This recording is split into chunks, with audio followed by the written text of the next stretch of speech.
It begins with a lady walking outside. She narrates that her brother used to believe she had a guardian angel. She used to believe in nothing, but now she's not sure. While she walks, a cloaked person comes to point a gun at her. Then we see that lady at home. She is Grace, writing a referral to a doctor on her laptop. She is a doctor too. While she writes, her lamp suddenly turns off. Grace goes to check her other lights, which don't work. Soon a cloaked person stands behind the lady, like the one who pointed a gun at her. This makes her notice a present. She slowly searches her house, and the phone rings. A man who calls himself DCI Harris is on the other end. He tells her the bad news of her brother's body being found at a convent in Scotland. Out of grief, Grace falls to her knees. The next scene has her driving out to her brother. Once she arrives at a police station, Harris is there to tell her they are still in the early stages of the investigation. The first thing Grace wants is to see him, so Harris calls the man who her brother is currently with to leave a message. After that, they ride out to the convent. As they do, Harris tells her father Carol had his life taken in the chapel, since her brother's body was found nearby.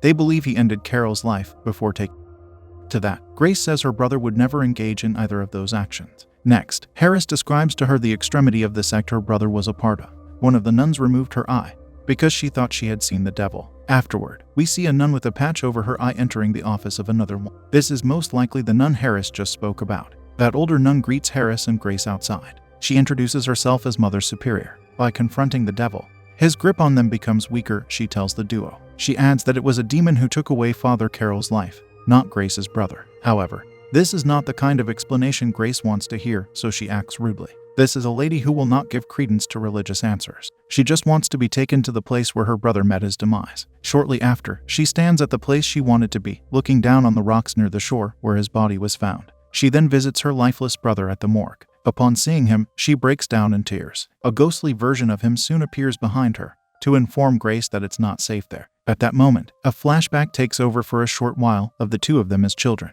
Later, Grace finds herself waking up at a hospital with a nun standing over her. A man soon enters, who says he's Father Romero. He tells her she passed out in the morgue. The first thing Grace starts saying is that there was no sand on her brother's corpse. If they found him on the beach, there should be sand on him. Romero remarks that sometimes the body is cleaned for the autopsy. Yet Grace is persistent, saying there should have been sand in his hair. We learn that she speaks her mind whenever she thinks something is the case. She will argue with authority figures if she has to, not allowing them to have power over her. When Romero asks if there is someone he can call, she tells him her mom's life was taken and her dad is in prison for being the one to take it. As she sleeps, Grace has a dream of a girl in the woods, wearing a mask. It's uncertain if the girl is her. Other people are also there, encircling a tree. It seems like an attack is coming their way, by people on horseback. So far, this dream is a complete mystery. Once Grace awakens, she gets up to visit the site where her brother's life ended. It's unlikely that she's allowed to leave the hospital so freely. But this is Grace, someone who can push such a protocol to the side. While she looks at the place she stood at earlier, she perceives a nun falling down.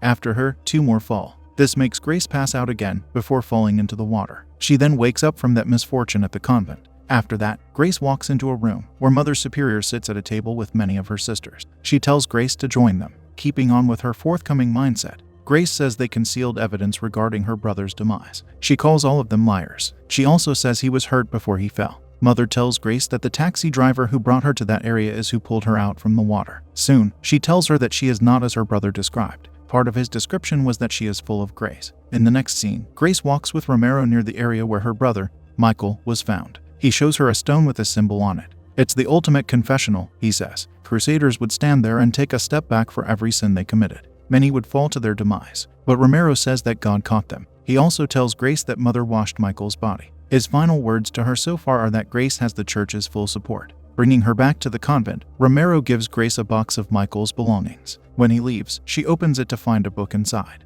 Although it contains strange symbols, she seems to make sense of them. We see one line revealing that Grace had no memory before she was adopted. She could also see things no one else could. As she stands, she sees a nun walking through the door in the mirror. In reality, though, the door is closed. Is this another hallucination of hers? Following that, Romero comes to a few nuns. He shows his violent side by grabbing the one with the eye patch by the neck and telling her to stay. Mother Superior is there to say that he should not have given Michael's book to Grace. In return, he disciplines her that he's in charge, so he decides Grace's fate. Yet Mother says the lady can't be trusted. In Romero's opinion, it's Mother who can't be trusted. As Grace continues to make sense of the book, we get a flashback of her as a child, praying for her father not to lose his life. Then she looks out the window, and someone stands behind her. We come to understand from this flashback why she is not religious. God most likely didn't answer her prayers. Back in the present, Grace sees a nun running outside, screaming that she's sorry. This prompts the visitor to come out. Soon enough, she sees Sister Meg for being bad.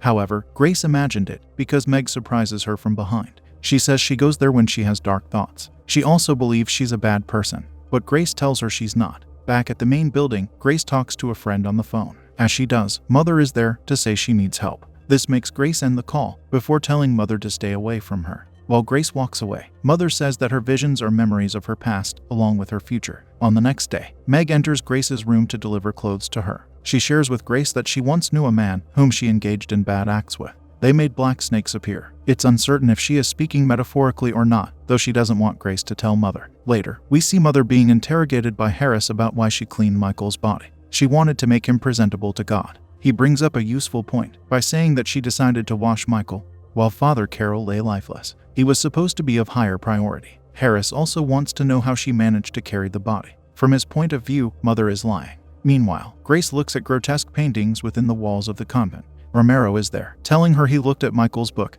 yet couldn't understand the ancient language. It's not an ancient language, Grace tells him. It was a code they used during childhood. In another flashback, Grace and Michael sit in separate cages in their adoptive father's house. Grace writes using her code language on a small piece of paper before wrapping a key in it. When her dad unlocks her to take her upstairs, this is a disturbing scene that warrants an explanation, but we don't get to know why this vile man treats them like this. As she walks upstairs, Grace drops the note with the key for her adoptive mother to pick up. She unlocks her cage to run away. This makes the father chase her. Shortly after, Grace witnesses that he took her life. He comes back into the house while Grace hides under a bed. Then he inexplicably falls down next to her. We don't get to see what brought him down. After that awful flashback, Grace comes to Romero. She tells him that Michael found out that this convent tried to adopt them as children, though she has no memory of it. She thinks that this is why he came here. Romero says he doesn't know anything about that. At this point, Romero informs her that the original church used to have a special relic. An earthquake, however, made sure that the ocean took the crypt away that held it.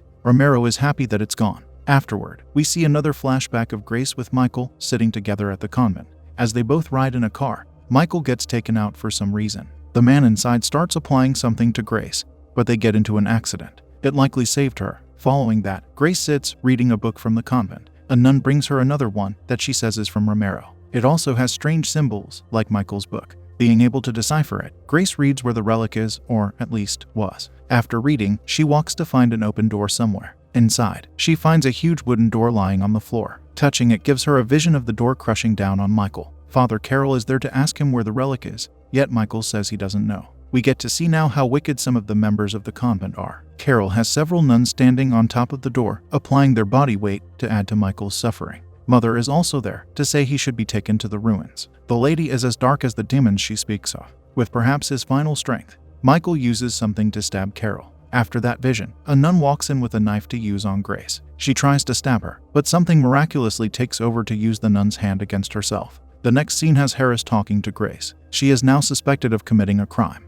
Grace tells him she knows why they took her brother's life. He was chasing some missing relic, and they were trying to use Michael to find it. Since he wasn't helping them, they did what they did. So now they're using Grace. To this information, Harris tells her that she sounds like them. Later, he removes Grace from her jail cell. The reason is that Romero called to say he has a nun who saw everything that went on. We don't know who it is, though she confirmed Grace's side of the story. Before she leaves, Grace tells Harris that Mother is responsible for Michael's demise. We wonder where Romero fits into all of this. Is he good, or is he evil like Mother Superior, Father Carol, and many other nuns there? We then see Grace has decided to visit the prison where her dad resides. She sits to talk to him behind the glass, calling him her dad. However, he says he isn't, her dad is in hell. After such a long time, it is there, within the confines of a prison, where she finally asks him why he treated them so awfully. He answers that he tried to love her, but it was hard. For some reason, he says she is the devil's child. Once Grace says that he took her mom's life away. He says he lost his life in the storm. He should have drowned with the others, he adds. He also knows Grace prayed for him, yet it wasn't God who answered her prayers. Darkness took him. The man reveals that he found her when she was 10 years old. Someone threw her away into the sea. This angers him, making him yell that she doesn't stop living. Afterward, he asks her how it feels like to live a life of destruction. Grace's dad loses control and starts banging on the glass. As Grace drives back, we see many nuns lying on the floor of the convent for an unknown reason. Romero gives a sermon while they do. Next, Harris talks to Mother again. She tells him that Michael found the relic. He was supposed to return it to them, but he didn't understand its power. After Mother says that the lady is supposed to be cleansed and contained once more, Harris asks if the relic is a person.